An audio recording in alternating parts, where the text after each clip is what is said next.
তরুণ প্রজন্মকে মুক্তিযুদ্ধ ও জাতির পিতা বঙ্গবন্ধু শেখ মুজিবুর রহমানকে বেশি করে জানার আহ্বান জানিয়েছে সম্প্রীতির বাংলাদেশ।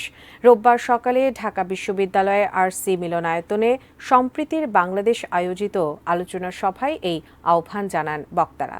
তারা বলেন, বঙ্গবন্ধুর জীবনাচার, তার রাজনৈতিক কর্মপরিধি সম্পর্কে গভীরভাবে জানতে হবে। বক্তারা বলেন, মুক্তিযুদ্ধের ইতিহাস সম্পর্কে সঠিক তথ্যের চর্চা বাড়াতে হবে। আলোচনা সভায় ভারতের আসাম প্রদেশের দুজন লেখক মুক্তিযুদ্ধের সময়ের স্মৃতিচারণ করেন। তারা বলেন, মুক্তিযুদ্ধের সময় বাংলাদেশ ও ভারতে ভ্রাতৃত্ববোধের এক অনন্য দৃষ্টান্ত স্থাপন হয়েছিল। বর্তমান সময়ের উন্নয়নের বাংলাদেশকে এগিয়ে নিতে দুদেশের সম্পর্ককে আরও জোরদার করারও আহ্বান জানান বক্তারা।